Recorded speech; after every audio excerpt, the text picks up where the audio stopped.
Selamat malam, selamat berjumpa kembali para pendengar kami radio streaming kemurahannya. Damai sejahtera yang daripada Tuhan kita Yesus Kristus menyertai Bapak Ibu Saudara sekalian. Kembali kita akan sama-sama membaca dan merenungkan firman Tuhan dari surat Korintus pasal 15, dimulai ayat 12. Sebelum kita membacanya, mari terlebih dahulu kita berdoa. Tuhan Yesus, kami datang kepadamu, sujud menyembah dan mengakui bahwa Engkaulah Tuhan Allah kami yang telah menyelamatkan kami. Tuhan Yesus, Engkaulah yang telah mati dan bangkit. Kepadamulah kami sujud. Tuhan, malam hari ini kembali kami mau belajar tentang kebangkitan dari antara orang mati. Engkau yang telah bangkit dari kematian itu, tolong kami Tuhan, supaya kami dapat mengerti dan percaya bahwa setiap orang yang telah menjadi milik kepunyaan Allah, yang memiliki persekutuan dengan Allah,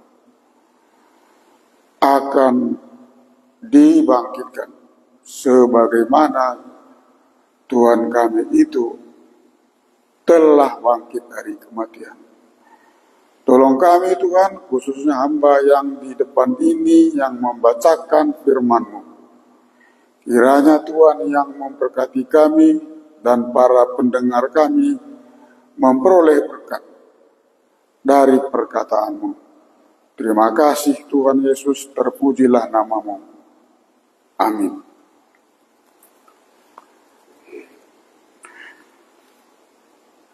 Satu Korintus pasal 15 ayat 12. Saya bacakan. Jadi bila mana kami beritakan bahwa Kristus dibangkitkan dari antara orang mati, bagaimana mungkin ada di antara kamu yang mengatakan bahwa tidak ada kebangkitan orang mati? Kalau tidak ada kebangkitan orang mati, maka Kristus juga tidak dibangkitkan.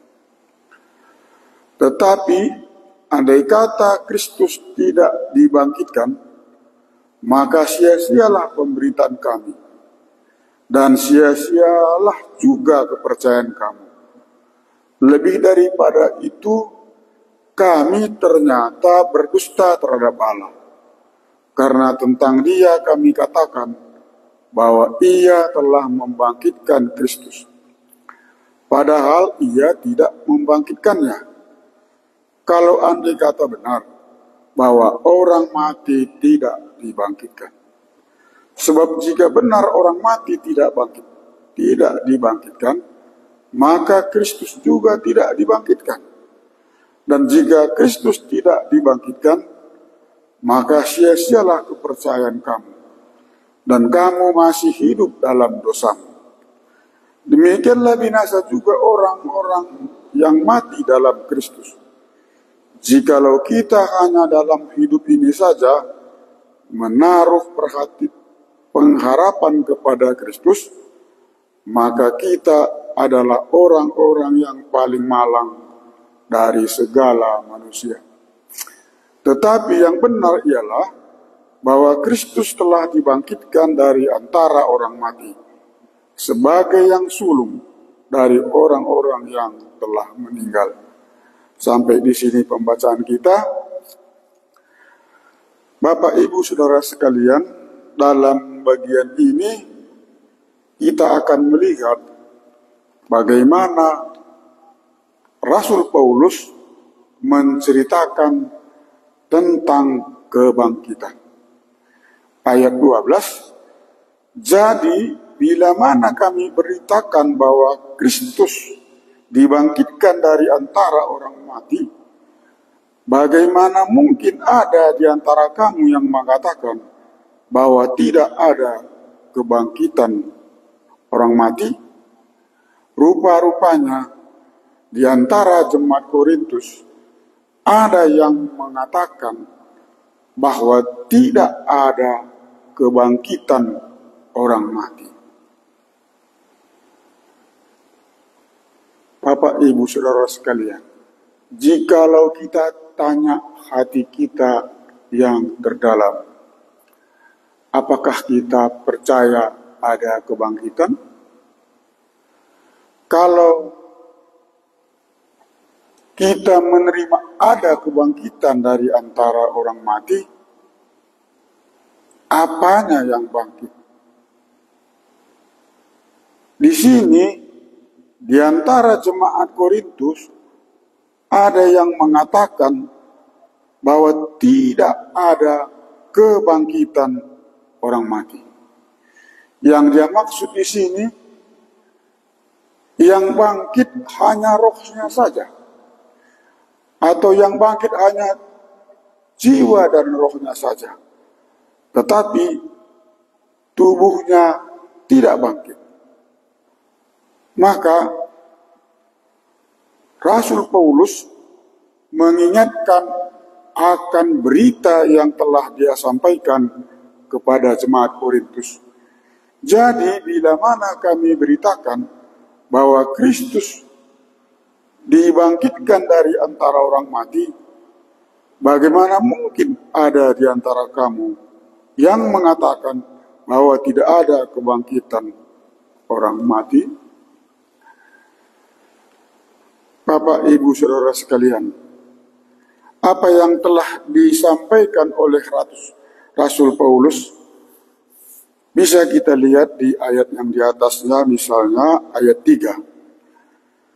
Sebab yang sangat penting telah kusampaikan kepadamu, yaitu apa yang telah kuterima sendiri, ialah bahwa Kristus telah mati karena dosa-dosa kita, sesuai dengan kitab suci, bahwa ia telah dikuburkan, dan bahwa ia telah dibangkitkan pada hari yang ketiga sesuai dengan kitab suci. Bagaimana Rasul Paulus meluruskan pengertian yang salah di jemaat Korintus? Dia mengingatkan akan berita yang telah disampaikannya, yaitu sebab yang sangat penting.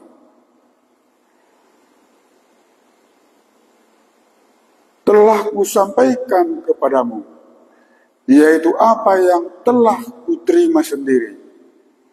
Paulus telah menerima sendiri, ialah bahwa Kristus telah mati karena dosa-dosa kita, sesuai dengan kitab suci, bahwa ia telah dikuburkan, dan bahwa ia telah dibangkitkan pada hari yang ketiga sesuai dengan kitab suci. Dengan demikian, mengapa kamu katakan bahwa tidak ada kebangkitan orang mati?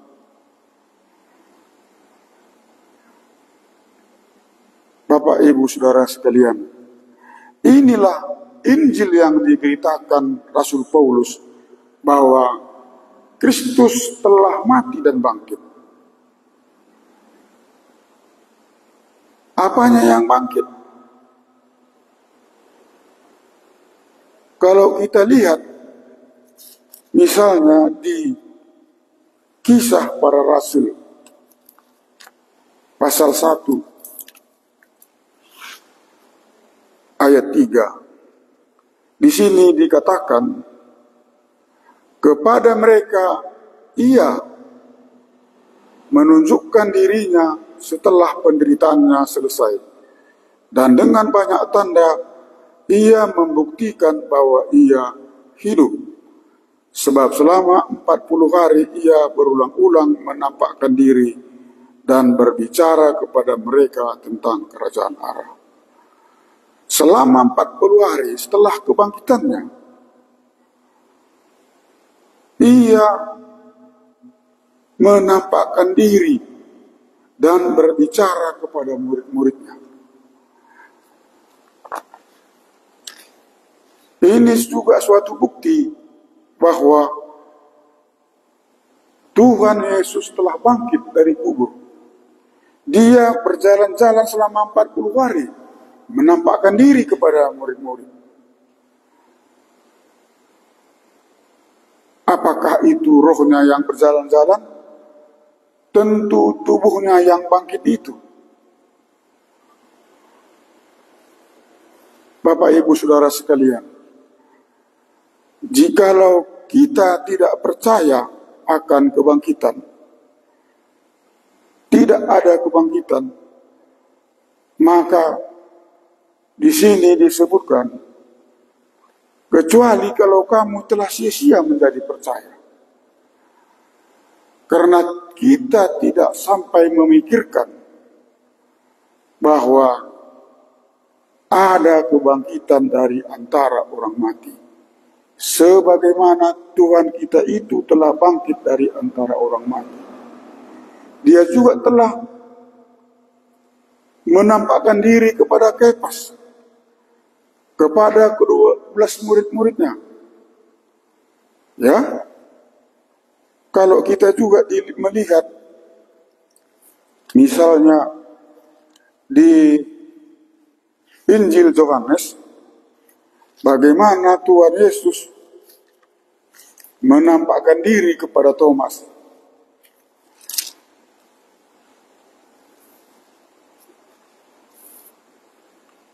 Ayat 27. Karena sebelumnya murid-murid yang lain telah menceritakan kepada Thomas bahwa mereka telah berjumpa dengan Tuhan. Tapi Thomas berkata, ayat 25, sebelum aku melihat bekas paku pada tangannya, dan sebelum aku mencucukkan jariku ke dalam bekas paku itu, dan mencucukkan tanganku dalam lambungnya, sekali-kali aku tidak akan percaya.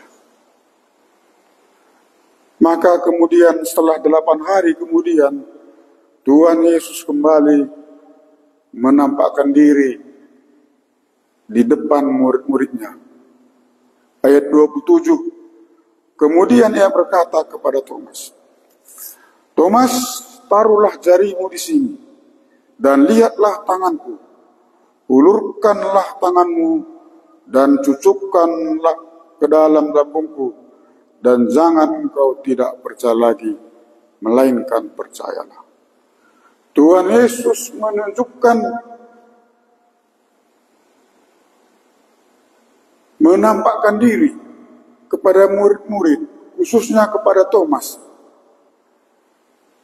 Thomas dapat melihat ada tubuh Tuhan Yesus yang telah bangkit, yang dipakukan di kayu salib itu telah bangkit. Maka dia mengatakan, Thomas, taruhlah jarimu di sini, dan lihatlah tanganku. Ulurkanlah tanganmu, dan cucukkanlah ke dalam lambungku, dan jangan engkau tidak percaya lagi, melainkan percayalah. Thomas menjawab, dia, ya Tuhanku, ya Allahku. Akhirnya Thomas menjadi percaya bahwa apa yang telah dikatakan Tuhan Yesus sebelumnya dan apa yang disaksikan oleh murid yang lain, bahwa dia telah bangkit dari antara orang mati. Sehingga dia mengakui dan berkata kepadanya, ya Tuhanku dan Allahku. Bapak Ibu Saudara sekalian, kita kembali kepada bacaan kita tadi. Jadi bila mana kami beritakan bahwa Kristus dibangkitkan dari antara orang mati, bagaimana mungkin ada di antara kamu yang mengatakan bahwa tidak ada kebangkitan orang mati? Rupanya di antara jemaat Korintus ada yang mengatakan tidak ada kebangkitan dari orang mati. Ini adalah pengertian yang salah. Dan Rasul Paulus meluruskannya dan menjelaskan bagaimana sebenarnya tentang kebangkitan dari antara orang mati itu. Ayat 13. Kalau tidak ada kebangkitan orang mati, maka Kristus juga tidak dibangkitkan. Faktanya Tuhan Yesus bangkit dari antara orang mati. Dan tadi kita telah sama-sama melihat bagaimana berita yang disampaikan oleh Rasul Paulus bahwa Kristus telah mati dan bangkit. Dan bagaimana dia menampakkan diri kepada Thomas dan menunjukkan bekas paku dan tangannya.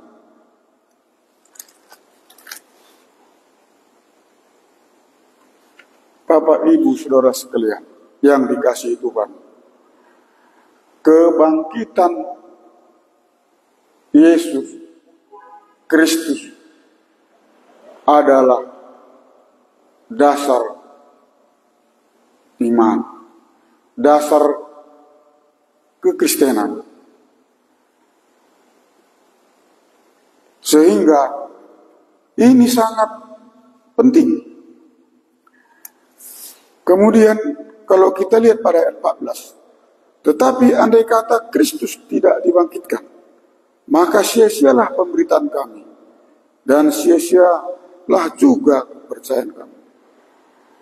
Di sini bagaimana Rasul Paulus menjelaskan, jikalau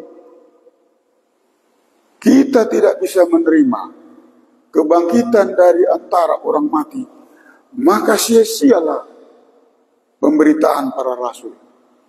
Sia-sialah kepercayaan kita kepada Yesus. Karena tidak ada kebangkitan. Tetapi di antara jemaat Korintus tadi mengatakan bahwa tidak ada kebangkitan antara orang mati. Inilah suatu ajaran yang salah, pengertian yang salah. Nah, sekarang inilah implikasinya, akibatnya kalau tidak menerima kebangkitan dari antara orang mati, maka apalah yang telah disampaikan, yang telah diberitakan oleh para rasul menjadi sia-sia. Tidak berguna. Semua khotbah-khotbah para rasul tidak berguna. Karena ayat 15, lebih daripada itu kami ternyata berdusta terhadap Allah. Karena tentang dia kami katakan bahwa ia telah membangkitkan Kristus, padahal ia tidak membangkitkannya. Kalau andai kata benar bahwa orang mati tidak bangkitkan,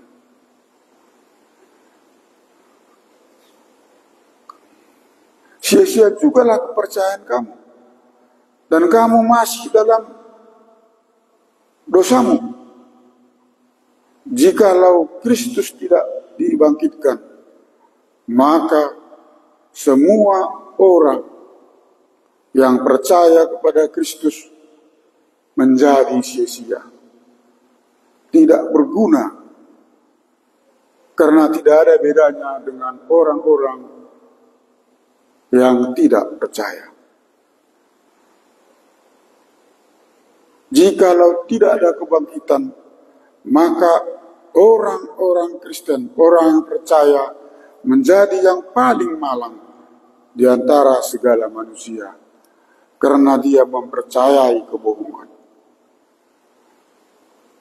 Maka jelas di sini Rasul Paulus mengatakan, tetapi andai kata Kristus tidak dibangkitkan, maka sia-sialah pemberitakan kami. Semua pemberitaan rasul-rasul tentang Injil itu sia-sia.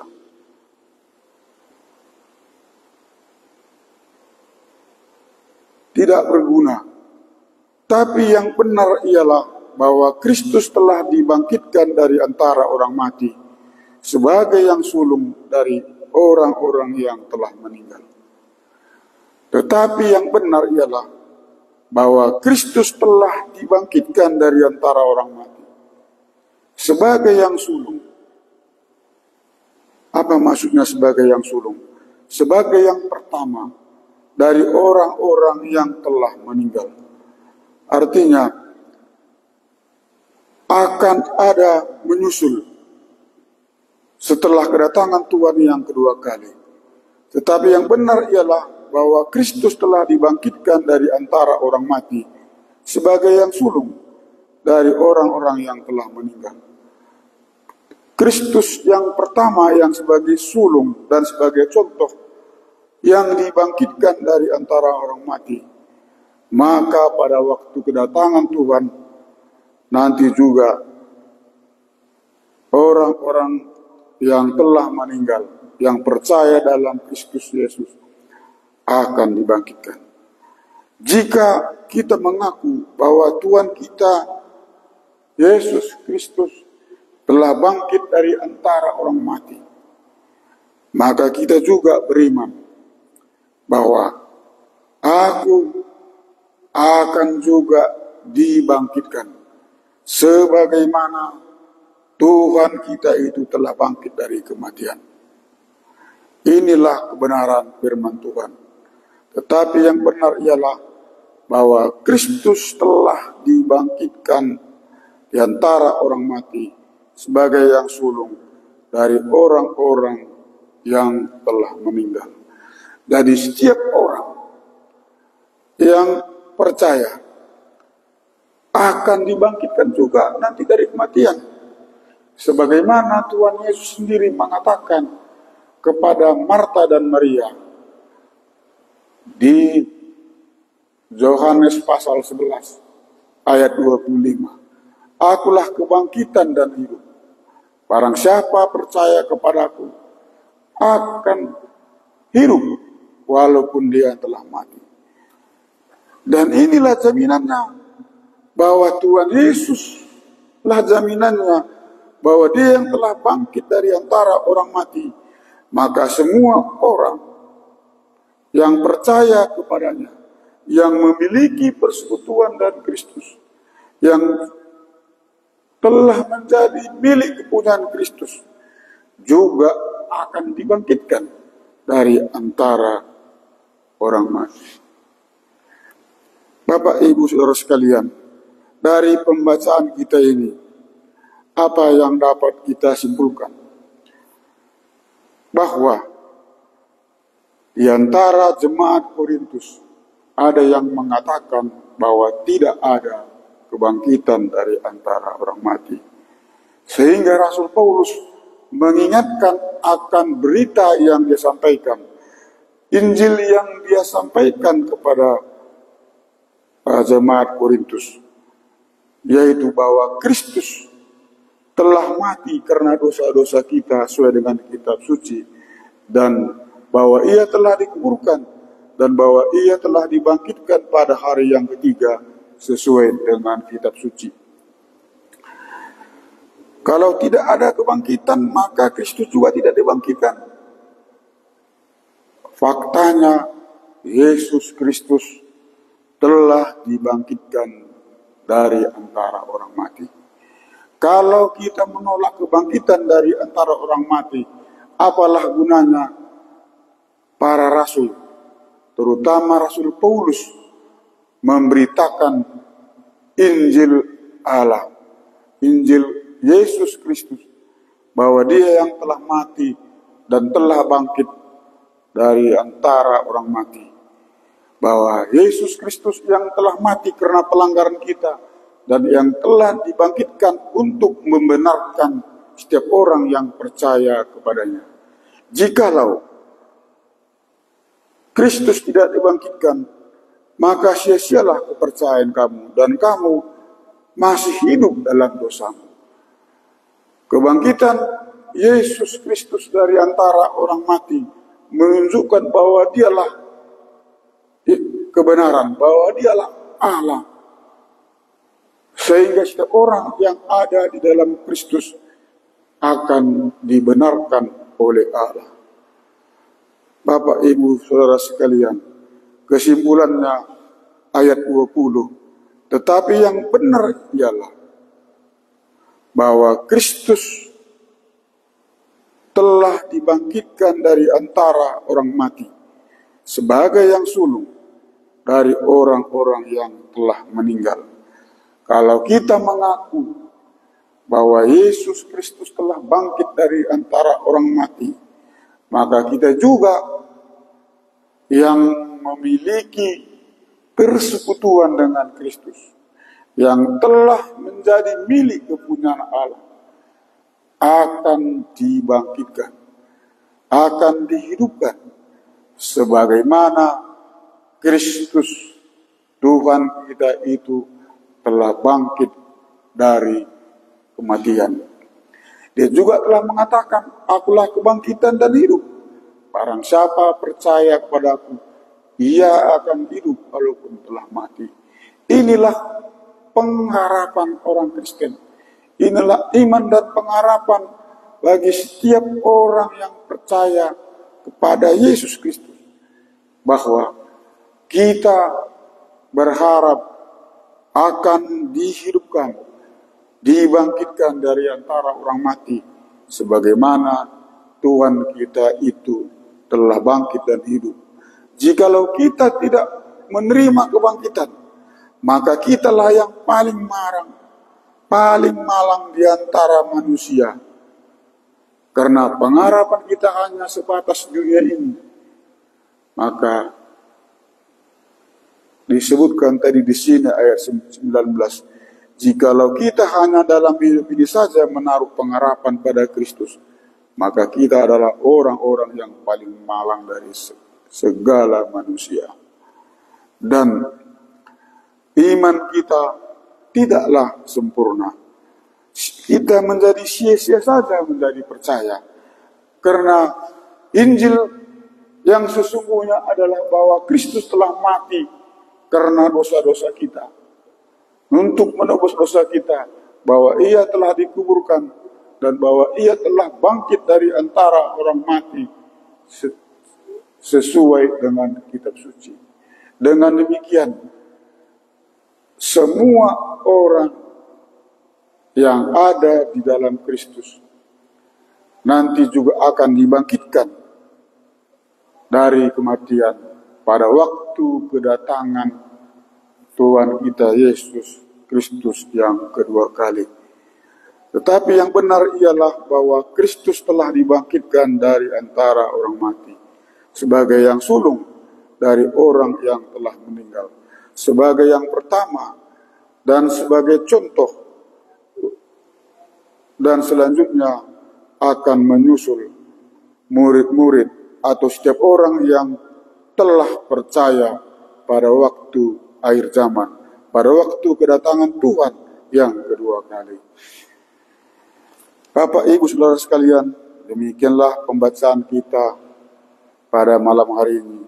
Kiranya Tuhan yang memberkati renungan kita malam hari ini. Mari kita berdoa. Terima kasih Tuhan Yesus, Engkaulah Allah kami yang berfirman, telah berkata-kata kepada kami tentang kebangkitan itu. Kebangkitan dari antara orang mati. Engkau telah bangkit dari antara orang mati sebagai contoh untuk yang berikutnya. Tuhan Yesus, tolonglah kami untuk bisa mengerti akan perkataan ini, untuk meyakini dan mengimani bahwa setiap orang yang memiliki persekutuan dengan Kristus dan yang telah menjadi milik kepunyaan Allah akan dibangkitkan dari kematian pada akhir zaman, pada waktu kedatangan Tuhan yang kedua kali. Tolong Tuhan kami untuk dapat menangkap apa yang telah Kau firmankan. Tuhan Yesus, hamba terbatas untuk menyampaikan perkataan-Mu. Tapi hamba percaya Roh Kuduslah yang menjelaskannya lebih nyata kepada setiap pendengar kami. Terpujilah namamu kekal sampai selama-lamanya. Di dalam nama Tuhan Yesus kami berdoa dan bersyukur. Amin. Selamat malam. Terima kasih.